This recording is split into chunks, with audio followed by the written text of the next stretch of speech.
Hey guys, Shadow Legends. Welcome to the video. Send us some love, some positive vibes your way, especially if you need them out there today. Today's gonna be a banger of the video. We're gonna talk about all the Vault Lords, all the legendaries that you do not want to see coming out of any shard. And we're gonna do things a little bit differently here, right? I tend to do a video like this every single year, talking about the worst of the worst. They do balance once in a blue moon here inside this game. So Plarium, I know you're watching. There's some excellent ideas on champion rebalances, you know, maybe before the end of 2030 or something like that, right? No, I don't think I will. But wait, it's Ash from the future here, guys. We have a big update. One of the champions that I included on this list just got a big buff. That's right, it's Narma the Returned. Now, you'll hear in about 20 minutes when I'm talking about her in today's video. Actually put the two worst legendaries in each faction head to head. It's gonna be a great video. You guys are gonna love it. But Narma, the buff that I suggested for her, they actually implemented, right? Which is really cool. I can't take credit because the video wasn't live. But what are they doing to Narma the Returned? Her A1, it used to be 3 random debuff increased duration. Now it's a 50% chance on all debuffs, but they also added the additional 15, so it's a 75% chance at increasing the duration of all debuffs on the target. Super solid on the A1. On the A2, they're adding a leech and then instant activation, all poisons on all enemies, with a heal 25% of her max HP. Hell to the yeah, that is bonkers, man. 5 book down to a 3-turn cooldown. The A3, she's gonna place the poison points of sensitivity if the initial target's already under 3 or more debuffs, places 3 poisons and a poison sensitivity on all enemies for 3 turns instead. And then they're adding this passive. The passive is going to be whenever an ally is attacked, it's a 25% chance of placing a poison debuff on the attacker for 2 turns. Whenever this champion is attacked, that chance increases to 50%. Enemies under poison inflict 5% less damage per poison on them, up to 25%. That's some insane damage mitigation if there are multiple champions, blah, blah, blah. And they also increased her base speed to 100 from 95. I might as well show you the other buff while we're here. It's to Bellatar Mage Slayer, or Bell Eater. Bell Eater Mage Slayer. Listen, I'm not gonna go through this one because we'll be here for half the video, but you can see the buff to Bellatar Mage Slayer as well. Honestly, we got a block debuffs on all allies on his revive. You've changed the passive. 75% chance of decreasing the allies' skills cooldown when they are revived. That's up to 100 now. And once per turn, if an ally is killed, reduces the cooldown of all this champion's skills by 1 turn. Hell yeah, they also bumped his base speed to 103. Okay, on to the rest of your regularly scheduled content. I also want to make this one a little bit interactive because previously I picked out like the top 10 worst legendaries, right? I've also done it where I picked out the worst legendary in every faction. But you know what I get? I get a lot of whataboutism in the comments. What about Killian? What about Killian? What about Lord Champ4? What about Healy, or whatever it may be, right? So today I'm gonna put the 2 worst legendaries in every faction head to head. And you guys can decide in the comments below who you think is the real worst. Or you can really let me have it and say that I snubbed the real worst champion and it's neither of my selections. So without further ado, starting with the Bannerlords, these are the worst legendaries in all of Raid Shadow Legends, champions that you never want to see coming out of any shard in this game. Man, Bannerlords actually have a lot of stinkers in here. They also have a lot of like really good champions. One thing you will notice as we go through this video is, man, there's a lot of old school champions that need a lot of love. Plarium, come on. Come on, some easy ones, some low-hanging fruit all over the place here, right?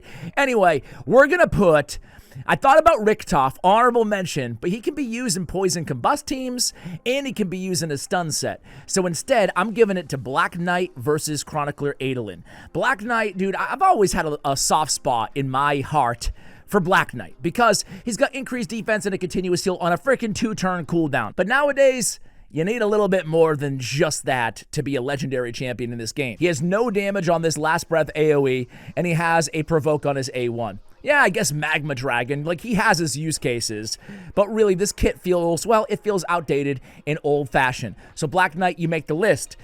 Who's up there with him? Speaking of outdated and old-fashioned, Septimus, but, you know, Chronicler Adolin, right? Now, Septimus, by the way, I think he really deserves a buff. I mean, man, Newt, just absolutely hammered him in terms of power creep, right? He's like, oh, step aside with your holy sword. Nice ability, bro. I've got an enemy max HP triple hitter from a Spirit Affinity champion who's just way better in all his other skills as well, right? So Septimus, yeah, you could use a lot of love, but I hate Chronicler Adolin. And you guys, I always hear it. There's a big card-carrying fan club of Chronicler Adolin out there in my comments, and I apologize. Nothing personal, but listen, the Chronicler, yeah, she's got a decent heal. Okay, so do a lot of epics out there in the game. And then she has a single target sleep with a decreased speed, with a decreased attack, and a block debuff. I get that you can use her against the Sand Devil. I totally understand.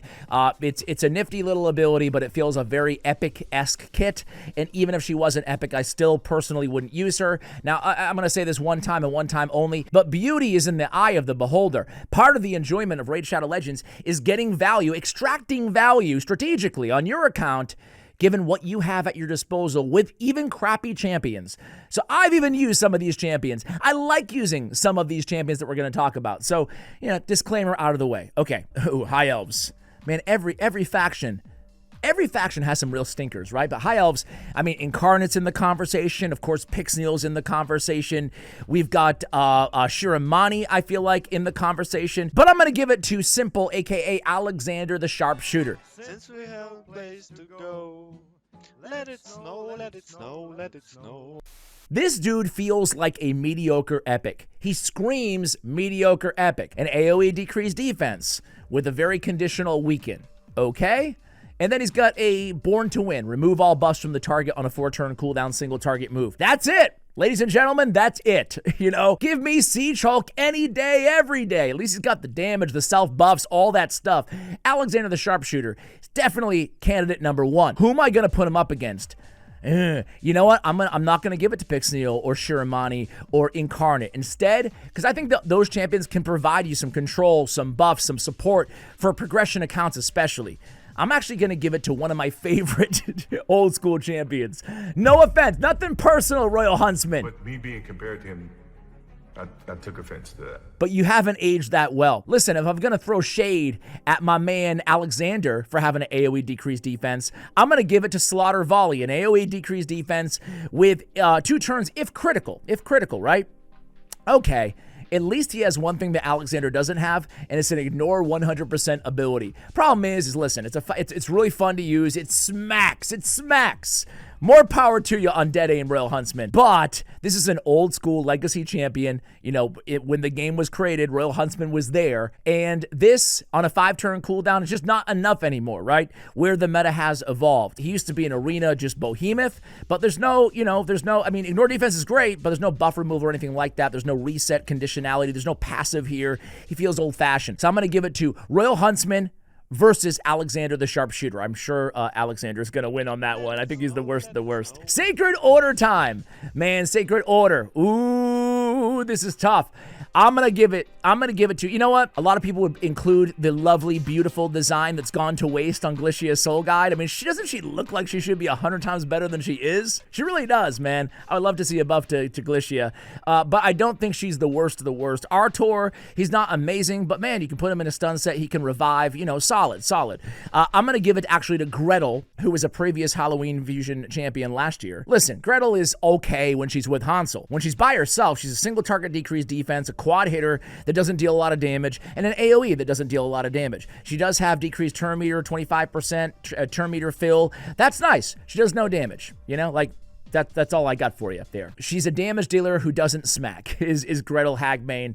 I like them when they're together, Hansel and Gretel, but that's about it, and I think that Hansel is better in a vacuum. So Gretel Hagbane is going to be our first candidate. Who am I going to put her up against? I actually pulled this guy somewhat recently, and man, I looked at his kit, and I'm like, dude, I don't even want to max him. And usually I max everybody, right? He has an AoE that doesn't deal any damage, and then he has an increased resistance, a reflect damage, and a taunt on a 4-turn cooldown. That's it. Nah, he has a passive. Counterattacks with the Dark in the Sky skill when hit while under a taunt placed by this champion. So it's a triple hitter. Okay, cool. He has some self-healage, which does synergize nicely with the taunt. But man, that's not enough for me to be excited about a legendary nowadays. I don't know about you guys, but unfortunately, Matthias Black Flail should be Matthias Black Fail. Oh! All right, it's the Barbarian time here, guys. The Barbarians. They've got some old school. I mean, I guess I can stop saying it because every faction has old school champions. We get it, Ash. We get it. Oh, they've got some stinkers in here, too. I'm not going to lie, right? A lot of people would have Rorick. I still don't love Rorick, but I don't hate him enough to put him in the top 2. Jetney got a pretty decent buff, and she's still not that great. But I kind of use her here and there. Elder Skarg is cool, but I feel like a little bit crept there, too. You know who I'm going to give it to, guys? It's going to come down to Altan, obviously. The Red Man, I can't believe he wasn't first on the buff list. Plarium, come on, man. This dude stinks. He's got to attack one enemy with an increased defense on all allies, and then he's got to decrease attack on his A1. There you go, guys. There we go. That's his kit, man. Oh, he used to be so good back in the day, but now he is crap-ola. Man, add him to the top of the list. Who are we going to put him against? We're going to put him against Raf Matab. He's got, a really cool-looking shield, a really cool-looking kit, I guess, or excuse me, aesthetic, rather. But other than that, not my favorite champion. He's got a HP-based champion, AoE Provoke. Okay, block damage on himself. Not an awful ability, but that's the highlight of his kit, and that's it. He's got a reflect damage and an increased resistance. Talk about 2 very underwhelming buffs on the same 5-turn cooldown, right? At least give us it on a 4, book down to 3. Come on, man. I mean, yeah, that's it. That's it. Yeah, I'm not a fan of Raf Matab at all. All right, next up is going to be Ogryn Tribe. We're going to face off. This was actually a tricky one, right? A lot of people might include Shamrock. I don't know, maybe it's the Irish in me, but I like Shamrock. I like that champion. He's not the best, but he's not the worst. I thought about Jeroboam. He kind of underwhelmed me a little bit, but he's not that bad when you read his kit. Some of these champions, what you think in your head, and then you read their kits again, you're like, oh yeah, they're not that bad. Same with the Uger, he's not that bad. Blizzard, he's not that bad at all. You know who I'm going to give it to, guys? I'm going to give it to Drockle the Gaunt, to the surprise of pretty much nobody. Great base stats, I love his speed. But what does he bring to the table? He brings an increased attack, increased defense, block damage on allies with less than 30% HP. All right, it's better than no block damage, but okay. Well, you better bring some thunder if that's your main skill as a legendary, right? We have, Mithrala nowadays. So what does he have? He has a shield. Wait, on a 4-turn cooldown, 5, book down to 4, that's it? He has a chance of a stun on the A1. That's it, Drockle the Gaunt. Who am I going to put him up against? I'm actually going to put him up against, would you believe, I think she's the only legacy champion in all of Raid Shadow Legends that I don't have. This just ridiculous whale here, yours truly, pulling all these shard pulls all these years for 6 years on the channel. I've never gotten my hands on even one War Mother. I don't know, man. War Mother, what do you have against me? No! No! I've always kind of wanted War Mother in more ways than one, but she's got to place 2 bombs that detonate after 2 turns, which isn't ideal. I like the extra damage against bosses, but then she has the instantly detonate on her A3, which again is cool, but man, Nishak is a billion quadrillion times better, technically speaking, a billion quadrillion. I ran the numbers. Just call me Saf. Got a decreased attack on the A1. I don't know, man. She feels really old school. And listen, there's a billion better bomb champions nowadays. The only thing she's good for is that bomb faction war, thing. I wish I had her. But honestly, I got by with Grunch Killjoy. At least his bombs detonate after 1 turn, right? You don't need the instant activation afterwards. And then we also have, what's his face? Galkit. We also have Galkit as well, who has a 2-turn bomb on an AoE. So yeah, War Mother. War Mother against Drockle the Gaunt. What do you guys think there? All right, we're going to move on to... I am declaring a moment of silence.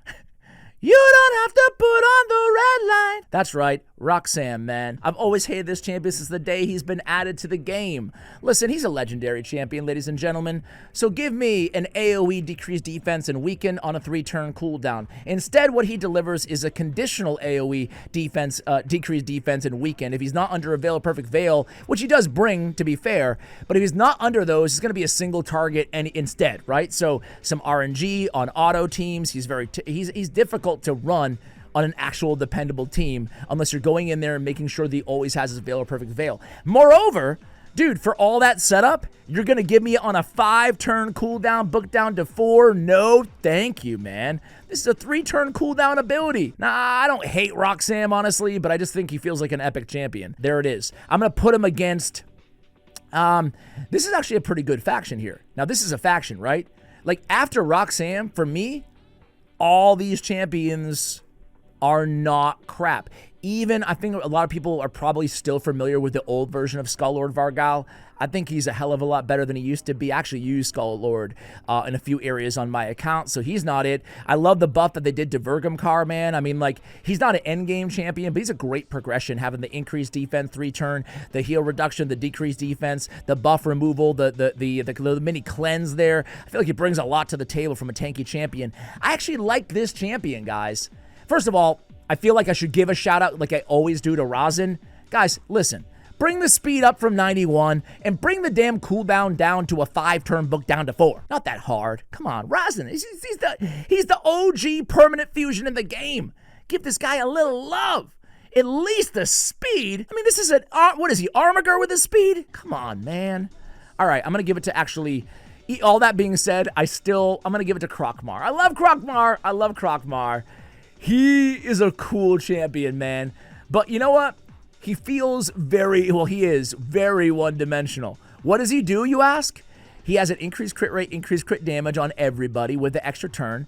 Then he's got an AoE, a shield on himself, and then a chance of an AoE on his A1. He's like the biggin with a little bit less damage with no control, you know? He does have this voracious hunger. He has an appetite, you can tell, right? What's up, man? I'm sorry. Sorry for talking smack about you. I really do apologize, big fella. Whenever the champion attacks, he decreases the target's attack or defense by 5%. Pretty cool, pretty cool, pretty cool. But yeah, listen, I don't hate Krokmar. I love him in a stun set. He's tanky as all get up, and he does a little bit of damage too.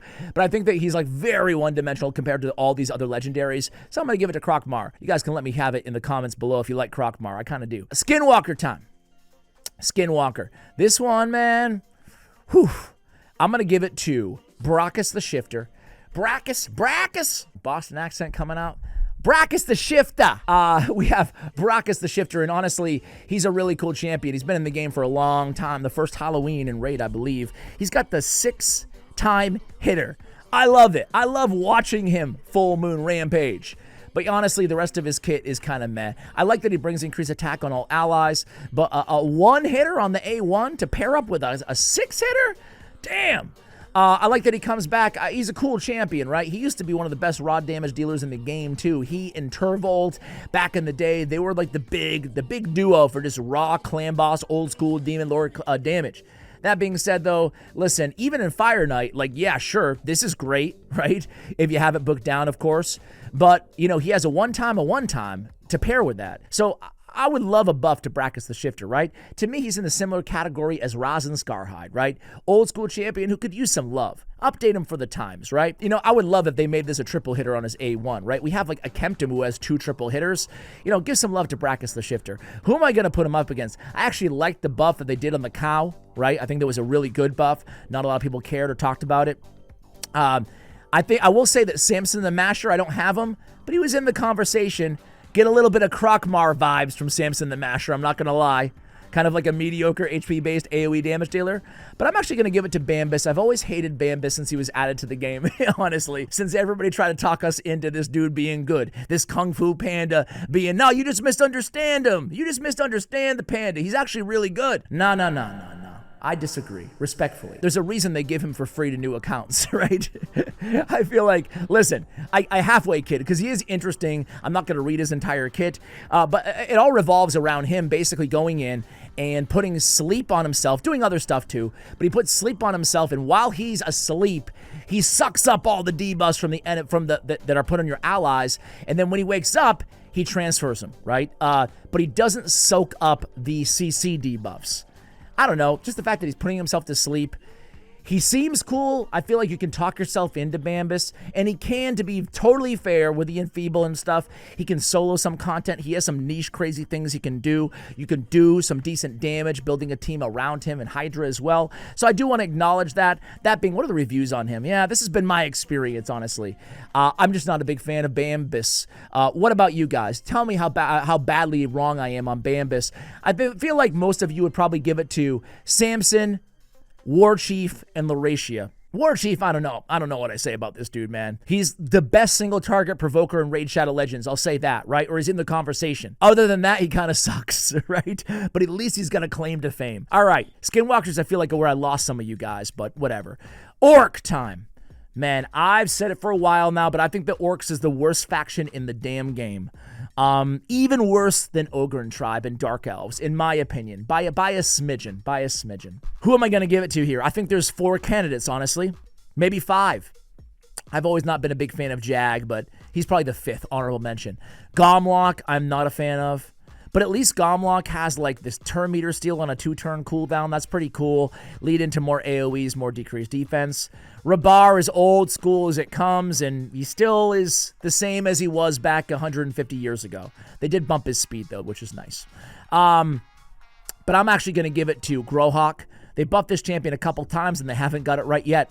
2-time at random with a decreased speed and AoE. He's got like what Shield Guard, who's an uncommon, by the way. He's got like a Shield Guard A2. Ooh.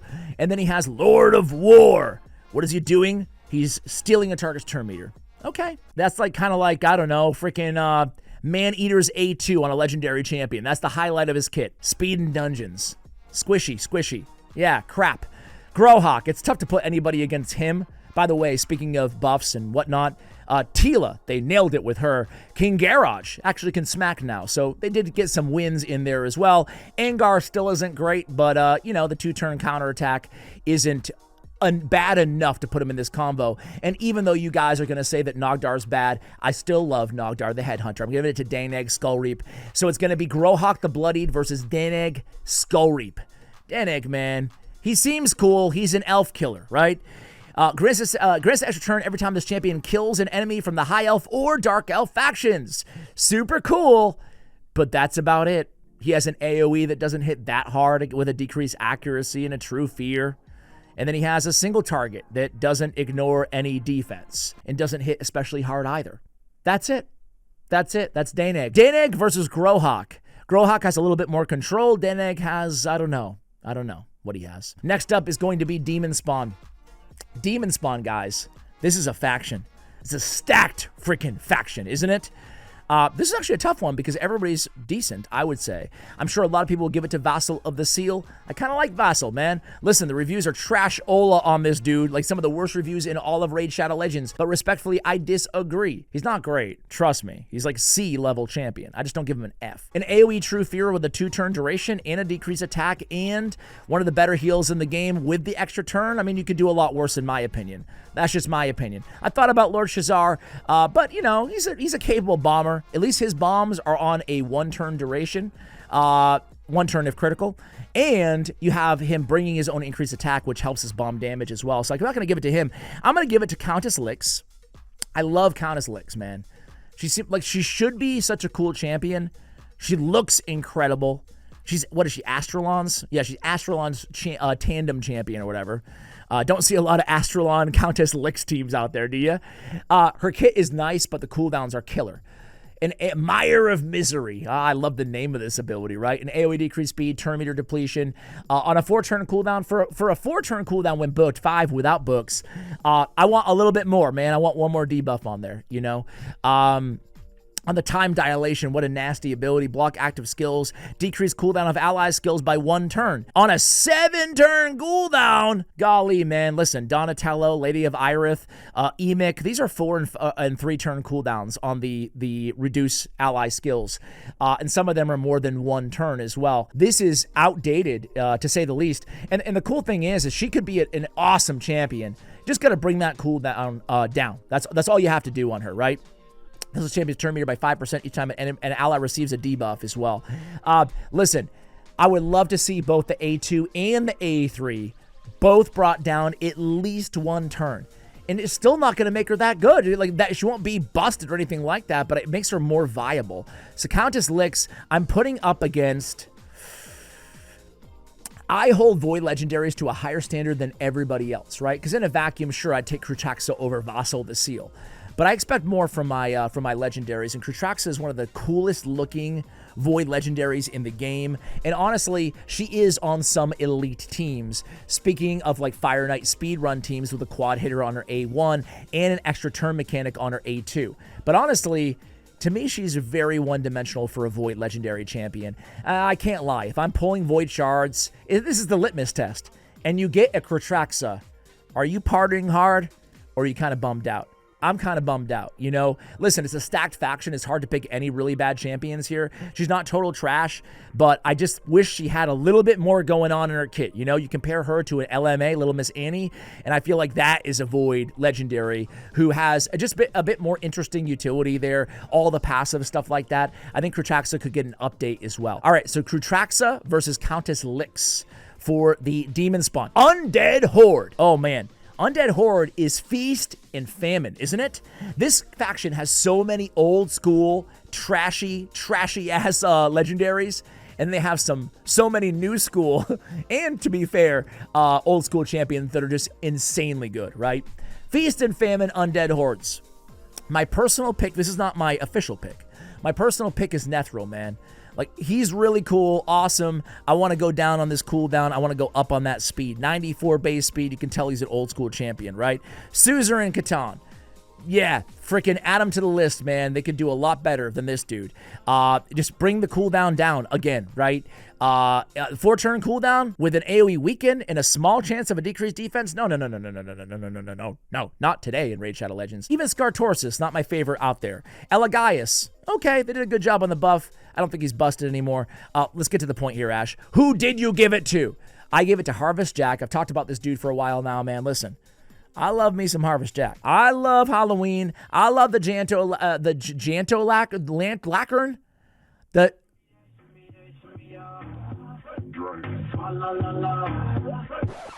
I love the Jack-o'-lantern, you know, but I love the aesthetics, man. He looks so cool. And do you guys know that Harvest Jack has the starting champions, their heads, their mummified heads on his chest, on his necklace? Now that's freaking cool, right? I love everything about Harvest Jack except for his kit. I think he could use a buff, right? They have no love for the Halloween champions of yesteryear. He's really cool. He's supposed to be manipulating everything that the opponent does. He's got some control in there. But again, kind of a long cooldown, 5-turn book down to 4 here. And honestly, he is, where are we using this guy nowadays, right? He doesn't fit the game like we used to be able to fit the game. He needs an update. When attack decreases the duration of all buffs on the attacker by 1 turn, this leering grin is my favorite part of his kit, so certainly don't change that. The rest of his kit, I feel like it needs an update. It reads like it could be cool, but I just don't feel like in practice, every time I try to talk myself into this champion, I'm like, yeah, I'll put him back in the vault, man. Put him back in the vault where he belongs. Who am I putting him up against? I'm putting him up against Saito. I've never liked this dude, honestly. He's a damage dealer who doesn't deal a lot of damage, right? That's it. Attacks one enemy, then attacks all enemies except the initial target. If there are 3 or more enemies alive, just give him an AoE. And make it a 3-turn cooldown. You know, I mean, I don't know. I don't know what to say about this dude. I've never been enamored by Saito. Really cool champion. He was based on a YouTuber who, like, he does reviews of, like, swords and katanas and stuff like that. Very, very cool. But, yeah, I just don't like the actual champion. They did him dirty here, in my opinion. Not a lot of damage. Conditional, you know, AoE stuff. I don't like it. I don't like Saito. So it's going to be Saito against Harvest Jack here in the Undead Horde. Next, it's going to be Dark Elves. Whoo! Dark Elves kind of stink. Honestly, it's just not the best faction out there. Why don't they just add a beast to some of these crappy factions, right? I feel like they always add them to the factions that are already stacked. It's weird. I feel like Plarium is a little bit too much pro-human, right? Everything goes into Sacred Order and Bannerlords, you know? Stop being so pro-human, really, seriously. Who are we gonna give it to here, guys? Marinix is meh. Vizier Ovelis is cool to spread bombs from Astrolith, but I feel like he's been crept in a big way as well. But I'm gonna give it to Ultan of the Shell. Man, Ultan stinks. And listen, Oella is a beast, right? I really love Oella. But man, he doesn't deal any damage. And he's a damage dealer. That's the problem, right? I can just put it at that. Ooh, an AoE sleep. Ooh, cool. Oh, wait, if Oella's on the same team, we can put a stun instead of a sleep. on a 4-turn cooldown. Nowadays, that's the standard. We want 3-turn stuns nowadays, right? I'll even take a 4-turn, but man, he's pretty lousy. A little bit of mediocre control and a very selfish A2 where he's doing everything to himself, healing and cleansing and all this shielding himself, but no damage though, and nothing for the rest of the team. So Altan of the Shell, you're one. And this next one, man, it comes down to Rule, the Huntmaster, or Chromax Moonblood. And Rule, I don't know, man, or Ruel. I like the increased accuracy, and I like his passive, right? Decrease the speed of enemies under Hex by 5% and resistance by 10%. Increase the damage enemies under Hex debuffs receive by 10%. I mean, this is a really good passive. Unfortunately, he's not really good, but he is worsted by Chromax Moonblood. Now, this is a Doom Tower champion that I cannot avoid putting on the list. Crappy A2 and an even crappier A3, right? I mean, you're going to make us play for what, 13 years? Or maybe a year and a half or whatever it is in Doom Tower farming to get Chromax Moonblood. You can't get Chromax from a shard. And all you get from it is an AoE 4-turn provoke? Come on, man. Oh, I'm sorry, with the decreased accuracy as well? Man, when attacked, has a chance of placing a Hex, too. Ooh.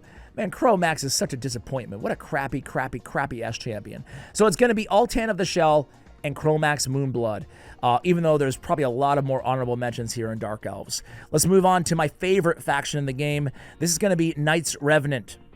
Who's in the combo here? Well, Whirlum, they keep buffing Whirlum.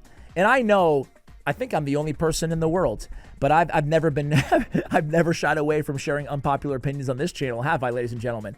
I don't think Whirlum is that bad after the most recent buff they gave him. He's got a strengthen, increased defense, and a freeze that can't be resisted, albeit a 60% on a 3-turn cooldown. It's not a bad move, no? An AoE, decrease attack, decrease accuracy, increase crit damage on all allies on a 3-turn cooldown, then a freeze on the A1 perfect val with the ally with the lowest HP for 2 turns. Am I the only one that likes this dude? I think so. Now I know so. What is it that everybody, is it because he's a void and you just want, you know, everything to be a lot better? It should just come down to that.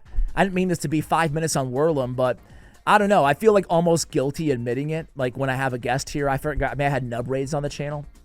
We're talking about the best champion in every faction. And I forgot, I think it was Nubs. I forgot who it was, but they were like, yeah, Whirlum, he sucks too. And I was like, in my head, I didn't admit it during the collab, but I thought it. I'm like, I kind of like Whirlum. But you know who I don't like? Fortis. They dropped the ball big time. He could be one of the coolest champions in the game. And you know what? They buffed him. They wasted his big buff, and he still sucks. Damn it. Who else stinks? I've told you guys this before. I'm coming out with all my unpopular opinions when we talk about this faction. I said that Skeletor is not great, but he's grown on me a little bit, right? He has like a skill, a kit that you can get some utility from, in my opinion. I'm probably the only one that thinks that. So who are we giving it to then here, guys? We're going to give it to, obviously, Narma the Returned, right? She would have been great in 2019, 2018 Raid Shadow Legends, right? Because she's got a decreased attack and a few poisons, poison sensitivity, and some increased duration. So she's great for old school poison-based Demon Lord clan boss teams. And I suppose good against Dragon, right? The easiest dungeon in the game. That's about it, though. That's about it, right? What she really needs is something that, like, I don't know, an Epic and Dark Kale has. Add the poison activation. And no AoE?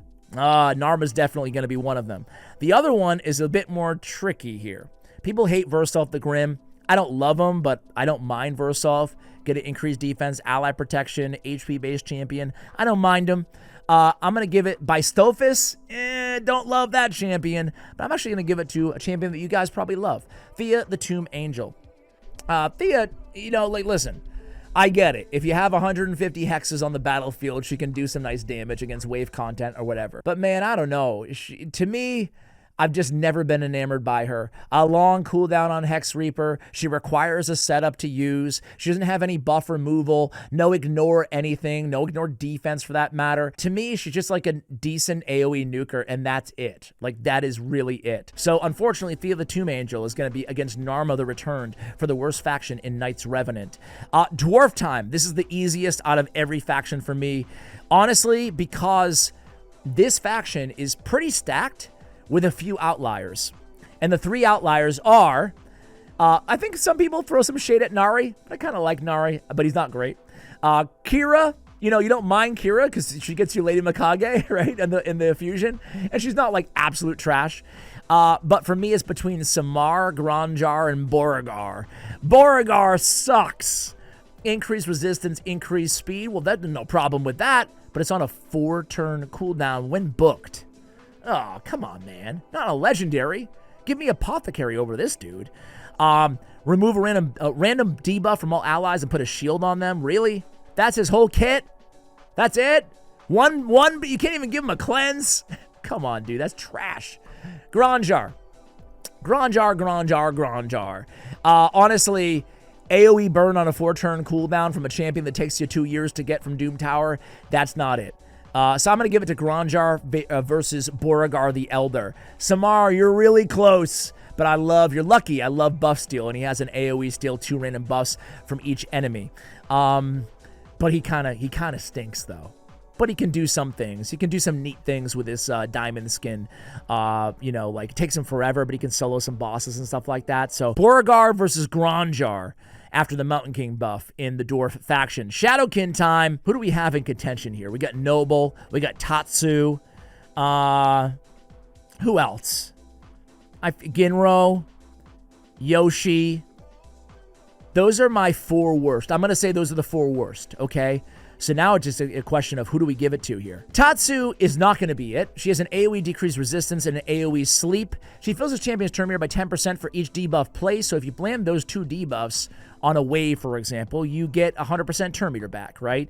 Then you can go in with a 2-time hitter and you know, she has a full cleanse before she attacks an enemy. She steals all their buffs as well. She's not that great. Don't get me wrong. She's like a C-, you know? Noble... I want to like Noble so much, and I want to buck the trend. I want to zig while everybody else is zagging, but he just doesn't do quite enough. But I do have a soft spot for Noble, man. Like, I can only be real with you guys. A dude who can steal 50% of the turn meter on AoE, basically, like, guaranteed has 100% turn meter after this ability as long as there's 2 mobs, you know, that he can not land a weak hit against. And then this 2-turn cooldown, ignore 30% of the target's defense, doesn't hit as hard as you think it would, but I love that he has a 25% turn meter fill there too. So with all that turn meter fill, he just gets so many turns. Whenever an enemy's turn is reduced by any champion, has a 20% chance of placing a fear on that enemy for 1 turn as well. So like, listen, I'm not saying he's the best champion out there. If Fortis was any good, it'd be a killer combo, right? Him and Fabian and Fortis. Oh my word! But that only leaves 2 champions left, right? We're gonna give it to Yoshi the Drunkard. Yoshi. I mean, he's a great bomb setup champion, but it all ends there, right? Listen, if he was fast, if he was 113 base speed instead of 103 base speed, he'd get a lot more usage in the arena, right? Because increased attack, increased accuracy, it's a great setup. Problem is, even if he was faster, he still has no turn meter boost. So what are we really using this champion for, right? A progression bomb setup champion? For that matter, a progression setup champion somewhere. It's just not enough, right? And then he has the burn, decreased accuracy. I mean, like, dude, Fat Man at least has a burn and a poison, you know? And then he has a stun chance on his A1. His speed in all battles by 19%. Yoshi the Drunkard, he's an easy fix.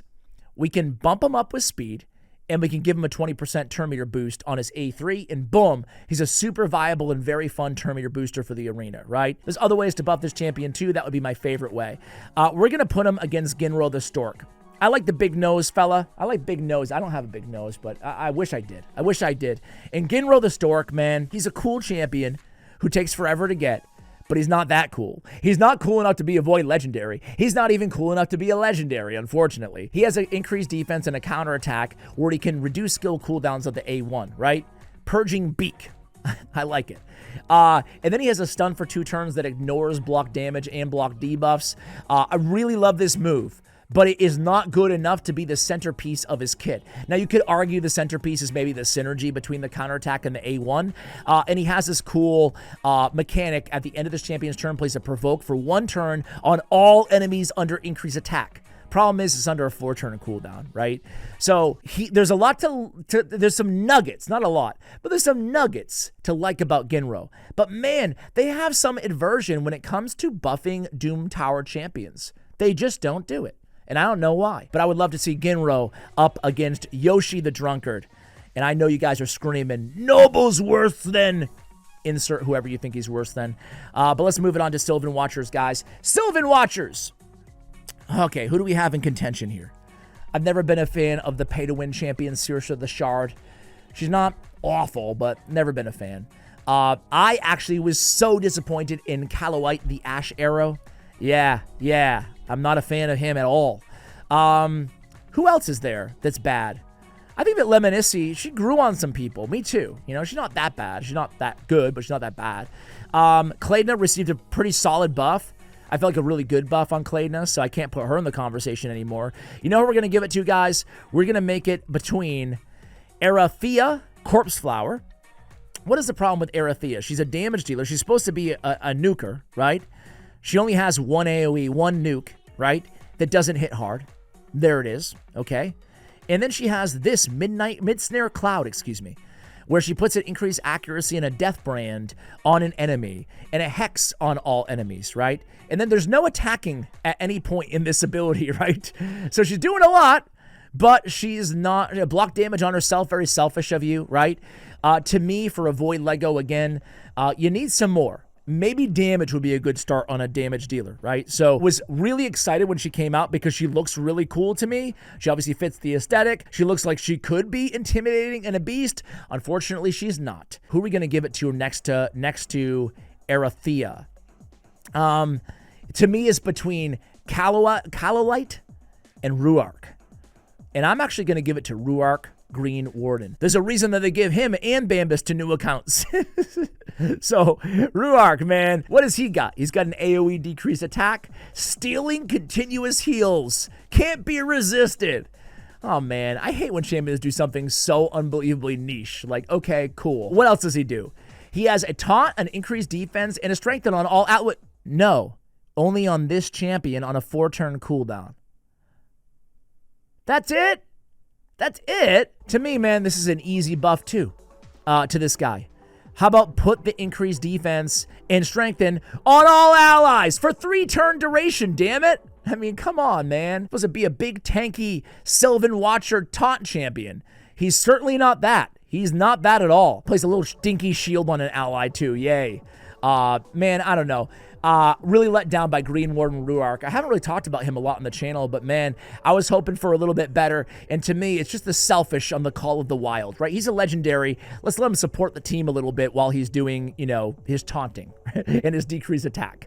All right, guys, there is my list of the worst legendaries in all of Raid Shadow Legends. Who did I miss? I know I missed somebody. And who do you disagree with? Who did I mention that you want to go on the defense for, right? Let me know if I was wrong about a champion that I mentioned in today's video in the comments below. Thank you for watching till the end of the video. Much love, and as always, take care, guys.